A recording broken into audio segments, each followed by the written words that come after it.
Hi, and welcome to the Starter for 10 podcast.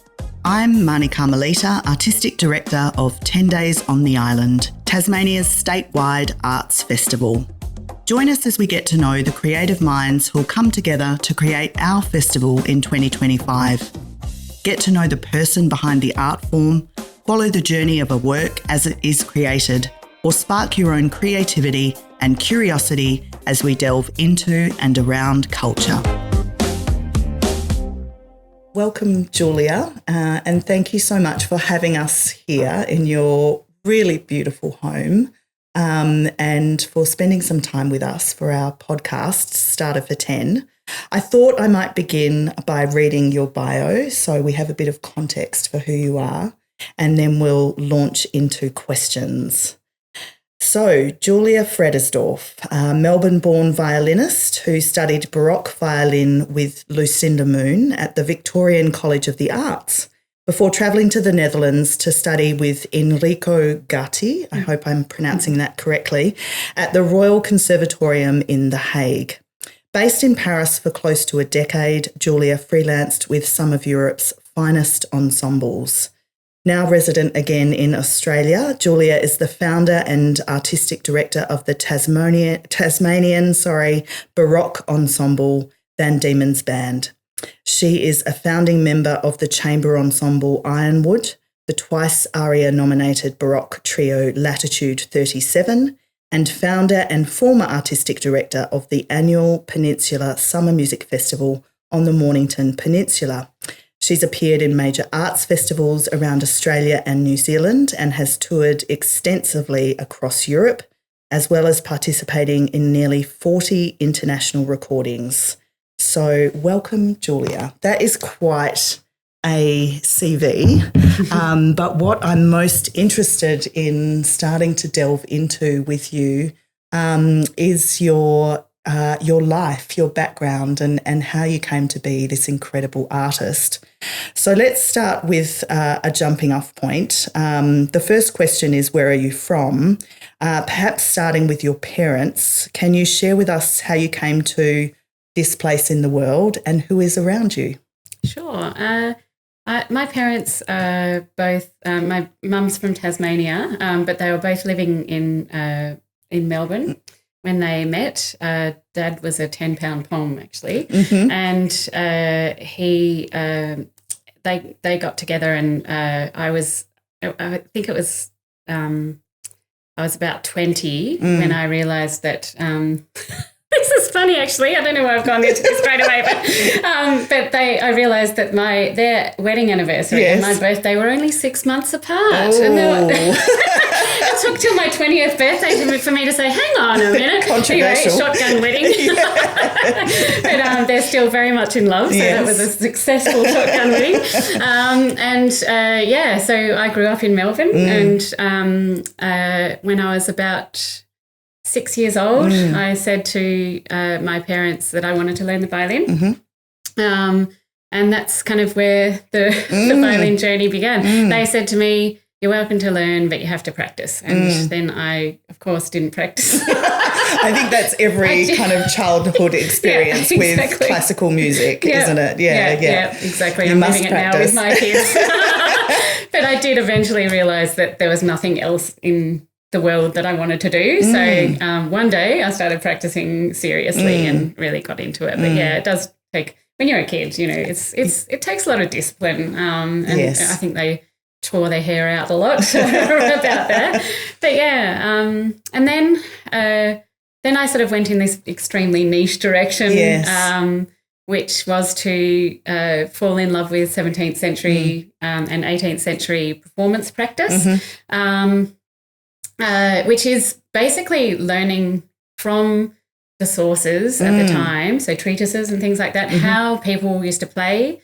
We play on instruments that are set up as they would have been. So I guess it's kind of the pre-industrial revolution violin, which obviously doesn't have steel strings. It's got gut strings, and then the whole technique and also philosophy behind music was very different. It was about communicating almost like oratory to your audience and influencing their emotions. And that was the intention of music back then. I guess you could say it still is, but I guess it does it in a different way. And what I love about it is that you get a piece of music from that time and it's just bare bones. You really just get the notes and you have to turn it into something. And particularly with 17th century music, it would be extremely boring if you just played what was on the page. So there's a lot that we bring to it. Interpretation. Yeah. There's so much in there that I want to unpack with you. So at 6 years old, what kind of prompted you or inspired you to be attracted to the violin? Had your parents been musical? Had you had music in the house? What was it about the violin at such a young age? To a certain extent, I guess the instrument chose me because I literally cannot remember. But I think for me, the sound of the violin is very similar, or one of the most similar to the human voice. I grew up, my parents loved classical music. My mum played piano. So I did grow up with classical music in the house. I heard it. I reacted. Apparently, I used to dance a lot to Mozart when I was a kid. Didn't we all? Yes, that's right. But I think, I don't know, maybe I was sort of swept up with the romance of the instrument as well. Yeah. I actually can't recall, but it's an extremely it's one of the most difficult instruments. And I think also I'm very process driven. Yes. And I think that even though it was a hard process, it was a really rewarding satisfying process. To get from, sounding just absolutely awful for so many years and then to finally crack that, getting the sound. And, I've spent my life searching for sound, for the sound I want. Well, it's, finding your voice through the instrument. Yeah. But yes, there's what I do love is, and this is why I find it similar to the human voice, there's this pointedness that you get, there's a focus in the sound. And you don't always play like that, but sometimes you just find this kind of pointed, it's like the perfect contact. Yes. And the instrument just absolutely blooms and rings, and it's really amazing. That's a really beautiful description, especially for lay people, I think, about what it feels like to create that sound. And I love that you found your way to, I guess, period instruments or, the old form instruments rather than the kind of technologically developed instruments of today. And I think, I kind of think about you as a person, and you obviously had a huge amount of perseverance and determination in terms of, studying hard and finding that perfection and that sound.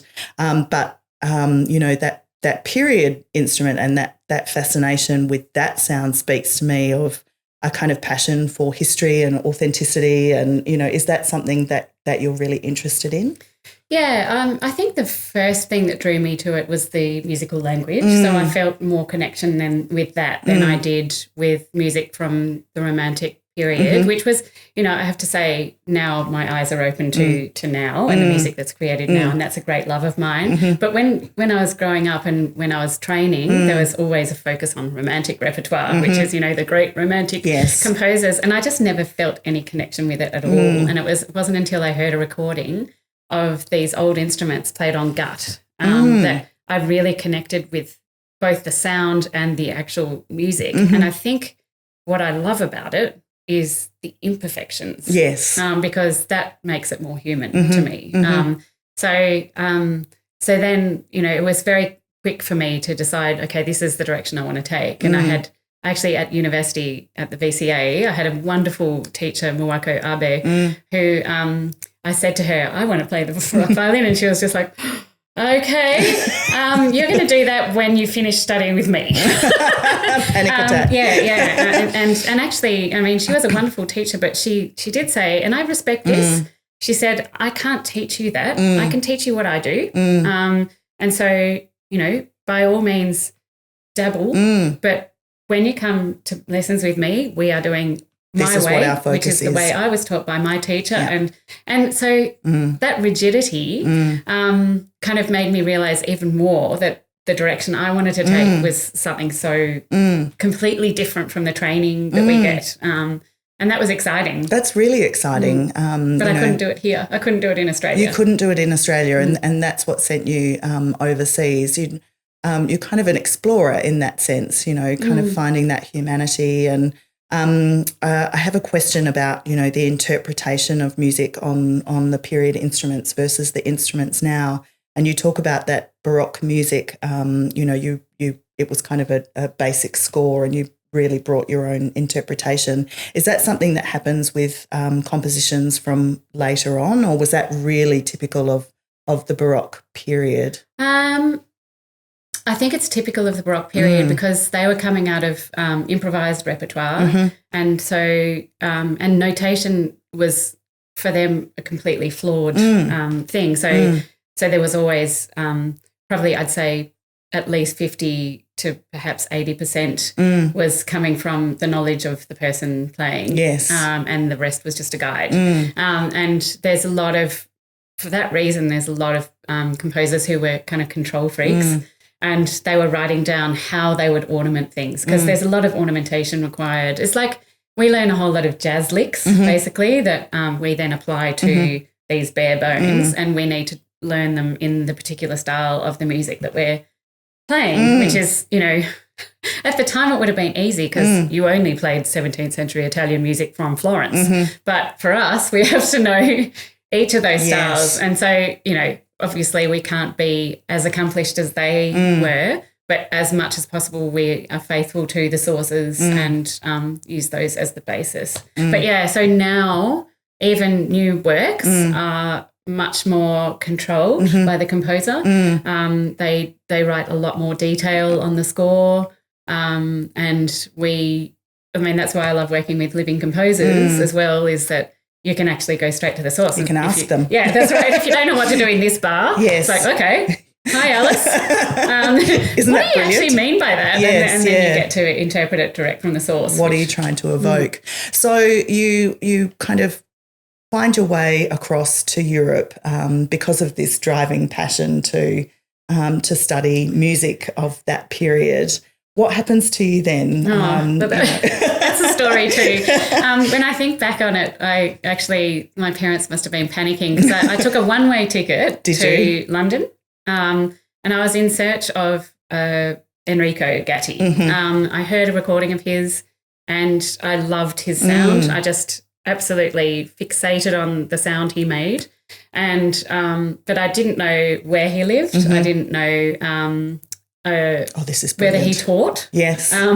I didn't know if he was a nice person or not. Nothing. I had no information. But I just got on a plane and went to London. I saved up lots of money. I was working in an ultrasound clinic in Melbourne as a receptionist, and I got my money together, went over there, and turned up and saw actually a friend of mine in Australia, funnily enough, sent me a brochure for the European Union Baroque Orchestra, which is a training orchestra for people who are in their studies for historical performance practice.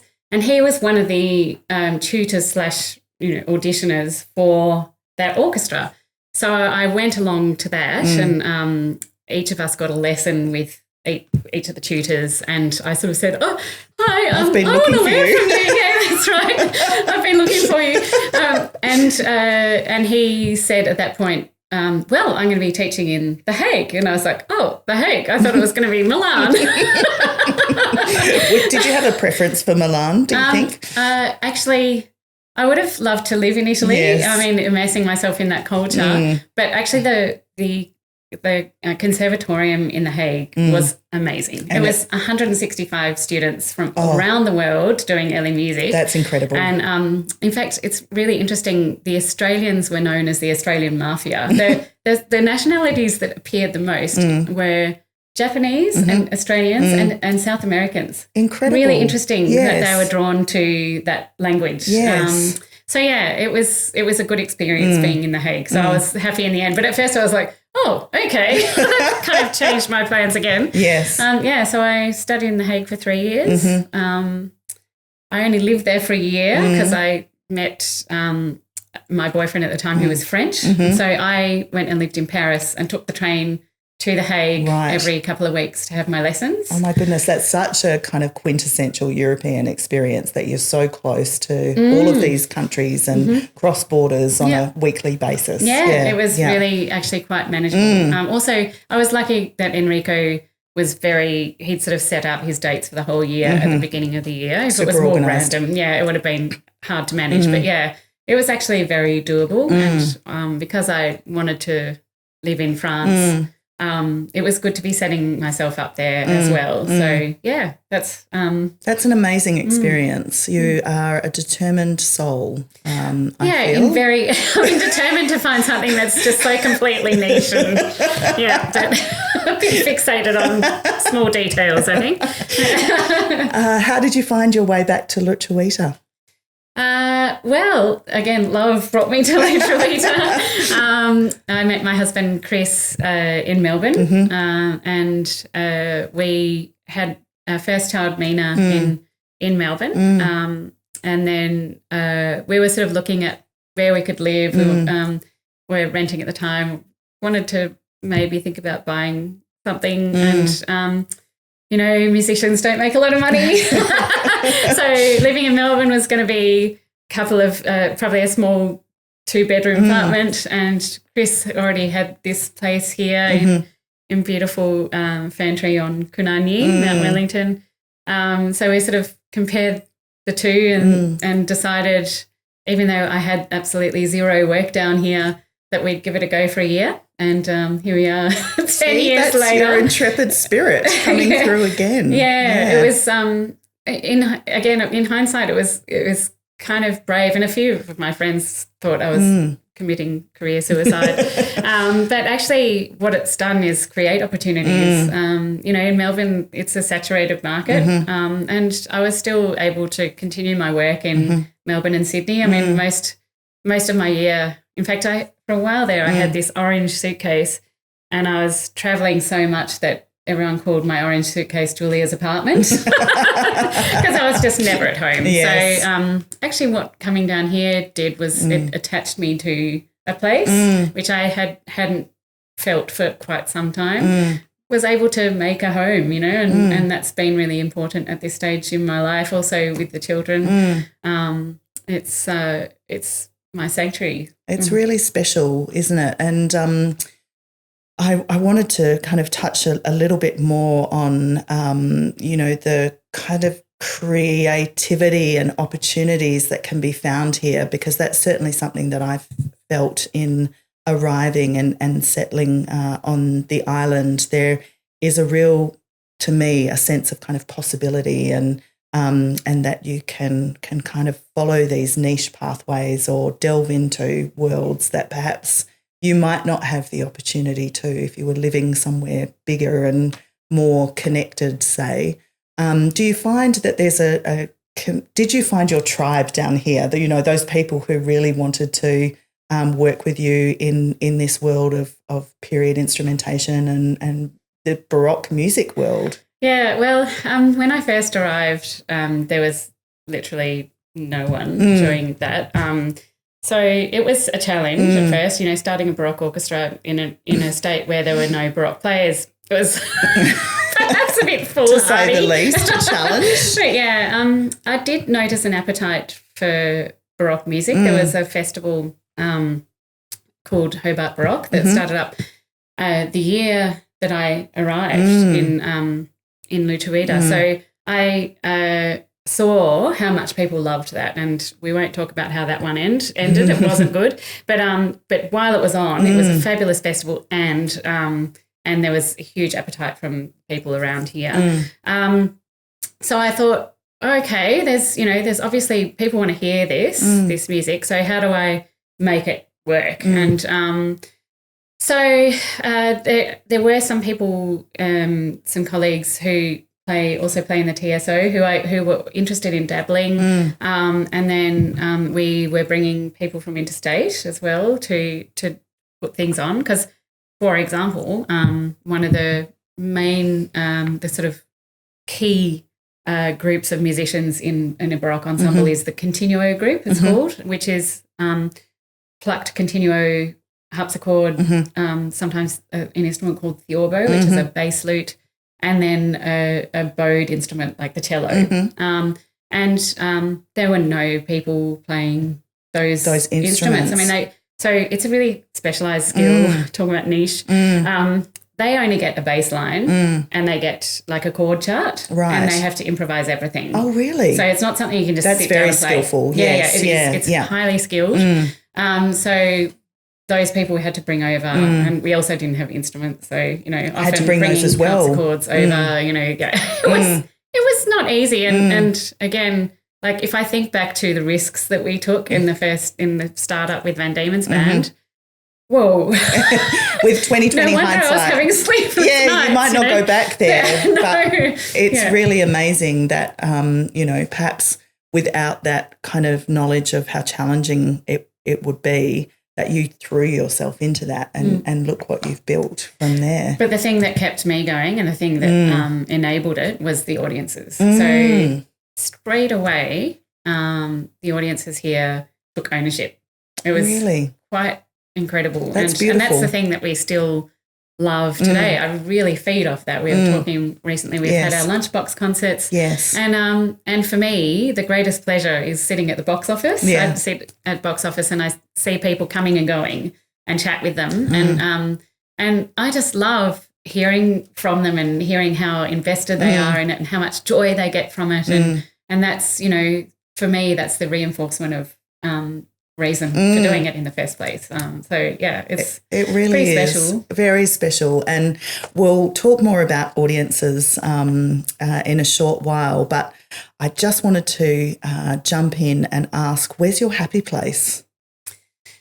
My happy place is home. Yes. The thing I do for, I guess, my sort of therapy is walking. Yes. On the mountain, because it's it's the wilderness and it's right here. But also we have out the back a beautiful vegetable garden, which is like Fort Knox, because there's possums. A lot of wallabies and possums around here. Yeah. Yeah. In fact, I even have some little voodoo skeleton or skulls sitting on my enclosure as a warning, stay away from my broccoli. That's fantastic. Yes, I love like gargoyles. Yeah, that's right, exactly. But yes, we love. I love having my hands in the earth, and I love growing my food. I guess the feeling of being able to produce for yourselves is, I just love the cycle of it. It's so satisfying. I mean, the first time I grew a carrot, I was just so proud of this thing. It's just there's something so substantial and tangible. And primal in a way, primal, isn't exactly, there? Yeah. Just pulling this thing out of something we see as dirty, and the earth is so incredible.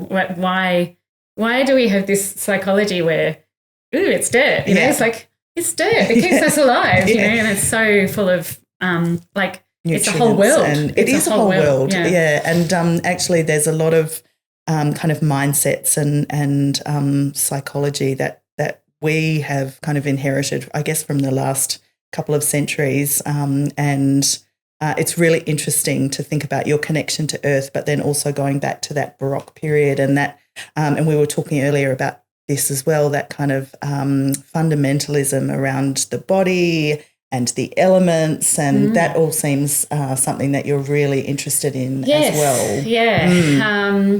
One of the philosophers, Descartes, from that time, believed that those things ran through the bloodstream and they were what caused our emotions, and yes, the science has proved that that's not right, but the idea is still there, and actually everything is interconnected, and I find that both overwhelming and also comforting at the same time. So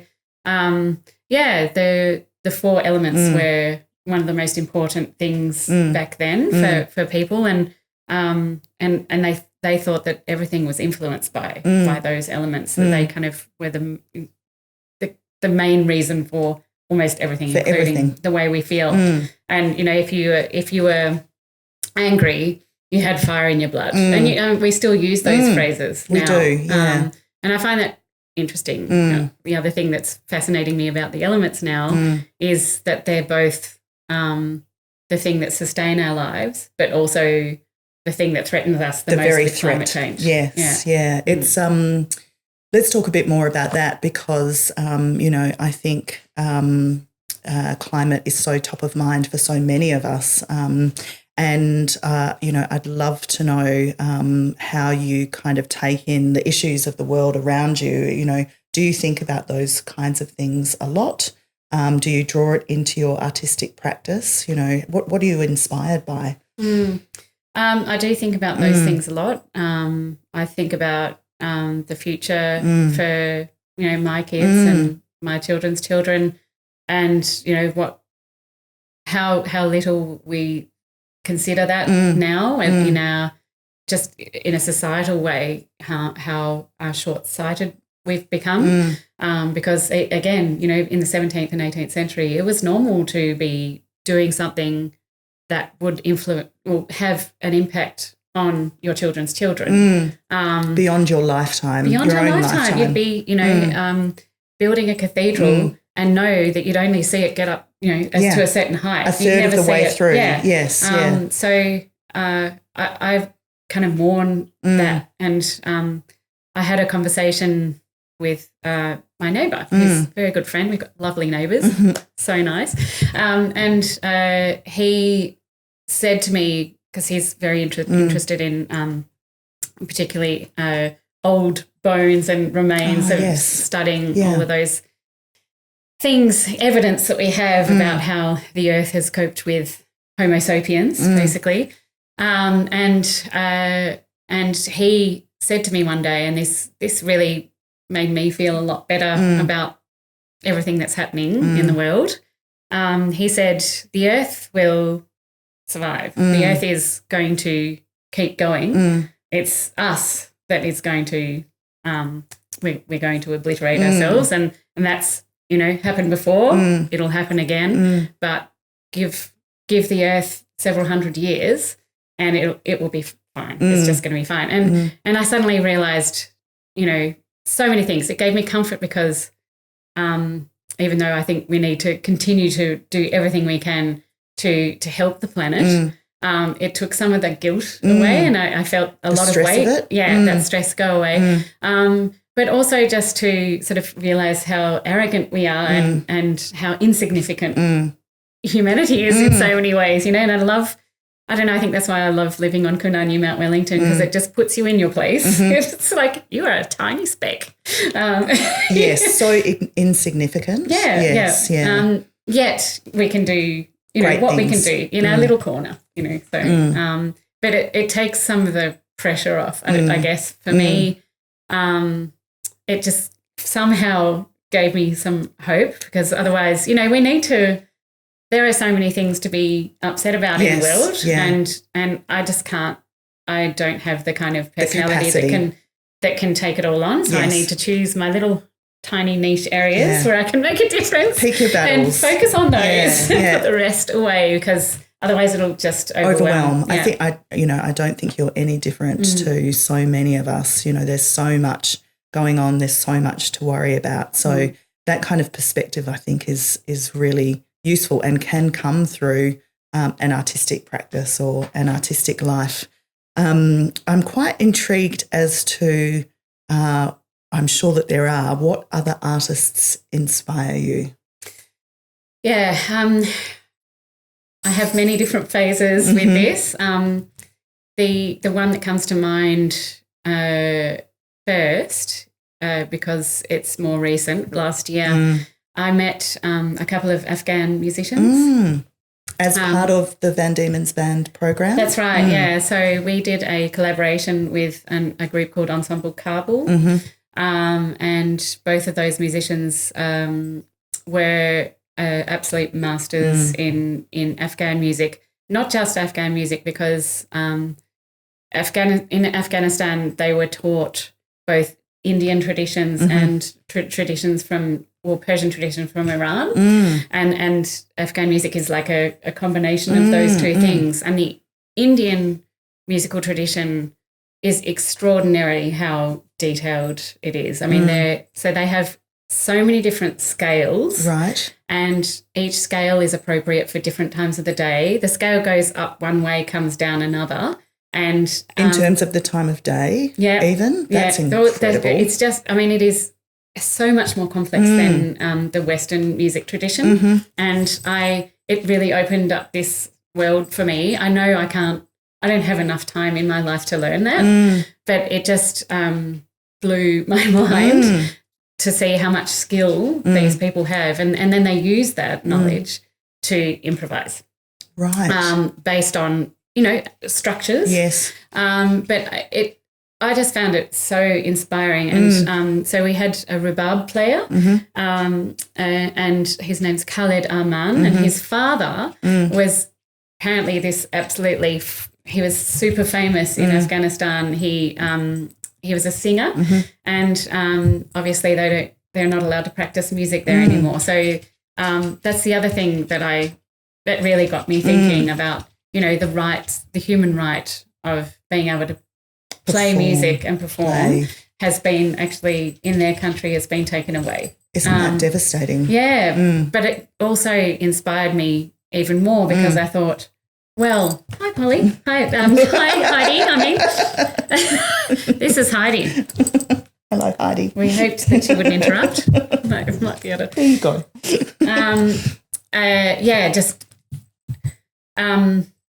To be able to keep that music alive is even more important because it's being suppressed. It's a human right in a way, would you say? It's a human right, but also because it's an oral tradition, you actually need to keep it alive. Yes. If one generation forgets it, it's gone forever. It's so important. So we had some arrangements made by Khaled. So Khaled also plays guitar and he teaches at the university in Geneva. So he arranged some of this music for us and he had a great respect for Western music tradition. And so what I loved again about this collaboration was both their mastery of their craft, but also that they had really embraced our culture, that tradition, and that they were putting, willing to join them together in such a generous, musically generous way. It was incredible. It was such an amazing experience, and I just have so much respect for those musicians. And look, there are so many others around the world, but just to have a recent there was example. A real gift, to discover powerful. that music, and and also now I know our recordings and the written scores are literally an archive of a those. record. And are so important in continuing the tradition and maintaining that practice. What I really love about those musicians you've talked about, but also your own practice, is that as musicians you need a really solid foundation and excellent training and kind of deep knowledge of the structures and the rules, if you like. But then you all seem to kind of find your own voice, as you said before, and break the rules or improvise, or that seems to be something that you really enjoy yourself as an artist, but also really admire. Would that be right? Yeah, absolutely. So, I guess it's the same in most art forms. It's you can't be a Jackson Pollock without that the foundation, wealth of exactly that wealth of knowledge and practice behind it.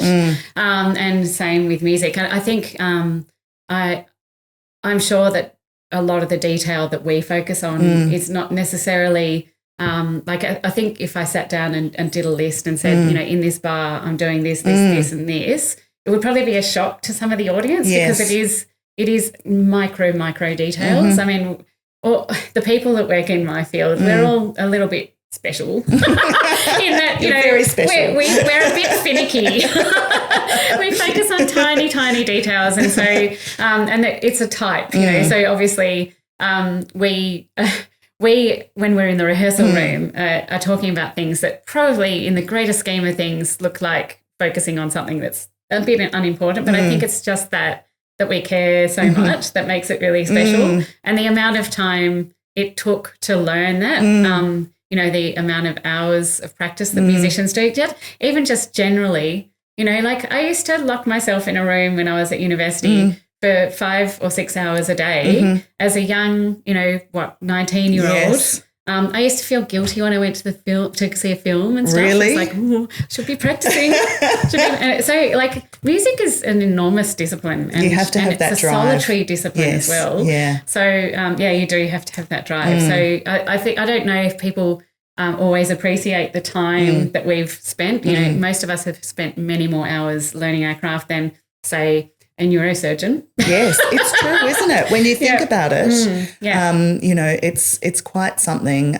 But then you bring this kind of sense of freedom and spontaneity that I think we pick up on as audience, and so it feels very easy. And, you know, you just don't get a sense of those immense number of hours that have been put into the training and the craft. Self-criticism and, you know, I mean, all of that. Most artists are very good at being self-critical because I think that's the way that you get to a certain level. If you're sort of happy with just anything, it's probably not your vocation. And, you know, I actually have a group of musicians that we're still in touch. We did a national tour. This is with Van Diemen's band. And this particular group, there were 6 of us and we were all experts at being self-critical to almost to a fault. And so we've sort of turned this WhatsApp group into a kind of like joking about how much we kind of hate what we've done and how the little voices in our head are torturing us and stuff, you know, because it's the reality. We're on stage, we look happy, but it's all an act. Inside we're going, I hope I'm going to get that right. I know. And, you know, any little deviation, you know, you would feel that and we just don't necessarily pick that up in the audience. We're very good at masking. I want to talk a little bit more about the audience because, you know, it seems to me from the Baroque period, those audiences would have had a very good sense of the kind of style and rules of the music. So they would have had a good knowledge base of what they were listening to as well, I assume. Yeah. And, you know, I don't think as audiences today that we necessarily have that foundational knowledge as we listen. So how do you try and what do you want your audiences, perhaps even audiences who are not so, you know, who don't listen to classical music all the time, what do you want them to feel or experience when they come along and listen to you? I mean, back then, yes, people were used to their style of music because, you know, each country had its own style and that's mostly what was played. But still, composers were fighting against that even back then. So, you know, like Mozart was not appreciated for what he was in his day. Yeah, Bach he was breaking boundaries. Yeah. I mean, at a certain time in Bach's life, he became old-fashioned and he said, I am doing what I do because I do it well, but everyone sort of laughed at him for that. So I think it wasn't as, you know, it wasn't as, the audience wasn't as educated as one might expect. So we, I think, as communicators, as musicians who communicate, need to appreciate that not everybody has studied music, and yet I think we also need to give them the credit for knowing, you know, that if they come to a concert of Van Diemen's band, for example, that they're expecting something that they have come to expect from us, and that we shouldn't underestimate their ability to soak it up. So yes, they may not always know how much detail is behind it, but I think they do get a sense of it somehow without being able to explain it. The other thing I think that's really important is making sure, and this is what we try to do with Van Diemen's band, making sure that there's a dialogue between the performers and the audience. And that's, when I say dialogue, I mean like literally just talking and being a human, the human behind I love that instrument, because, you know, there's a lot of formality that's come out of especially since 1950. Yes. Classical music became a little bit, I don't know why this happened, but it became, it's a little bit like those restaurants where you see a menu and it says chicken, lettuce. It's like it's deliberately keeping information away from the audience so that you feel intimidated.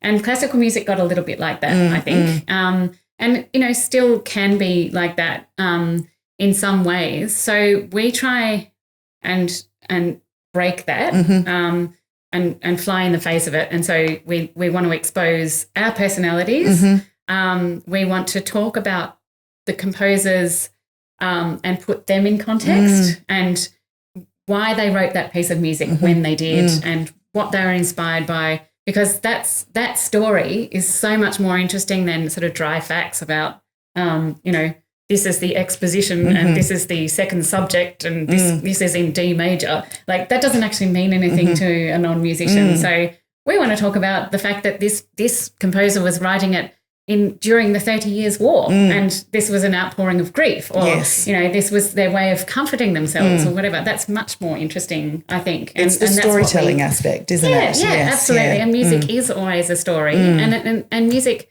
doesn't matter when it's from or where it's from, it usually can get through and we have no idea why.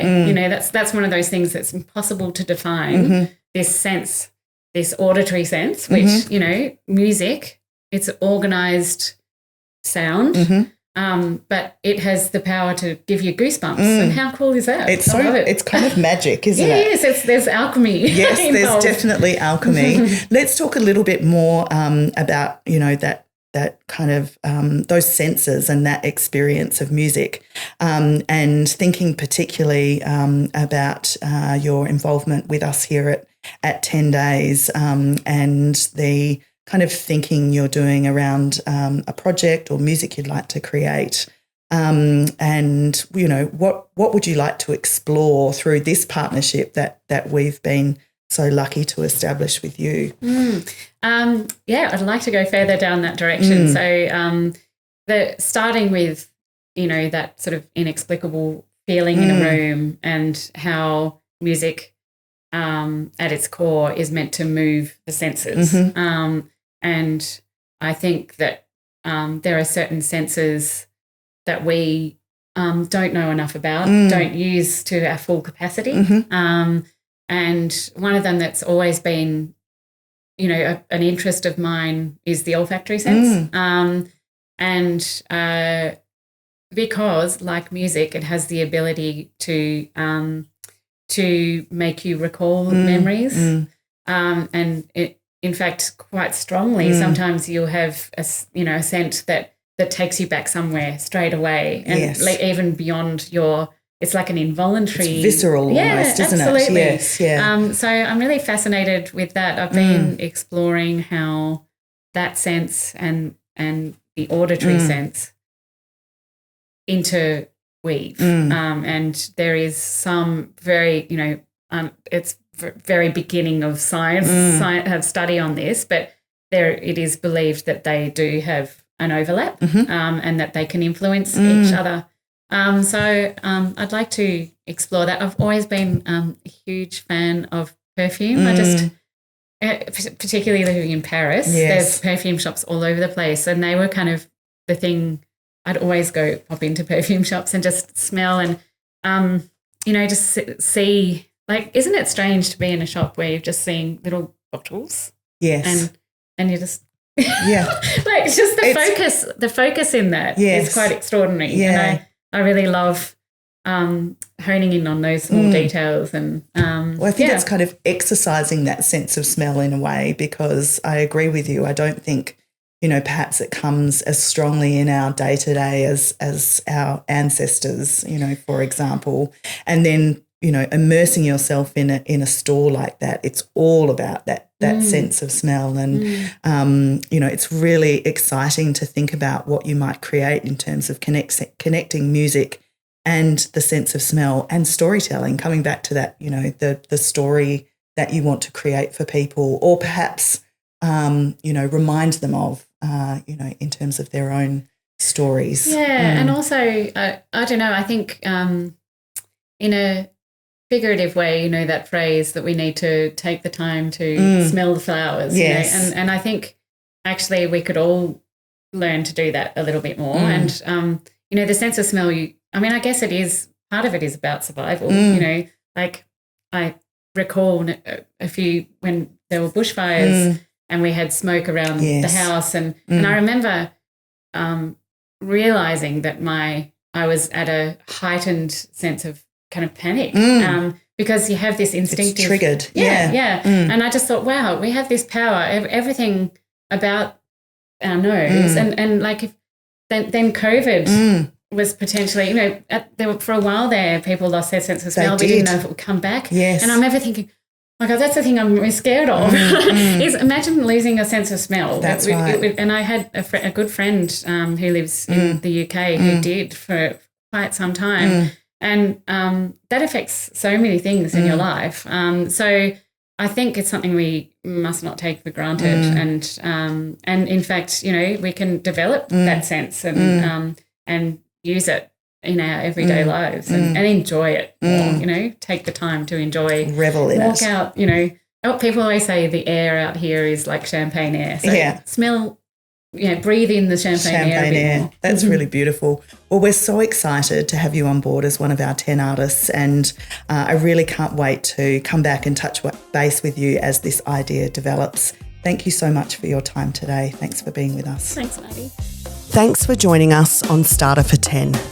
If you'd like to know more about what's coming up at 10 Days on the Island, visit www.10days.org.au and subscribe to our free newsletter.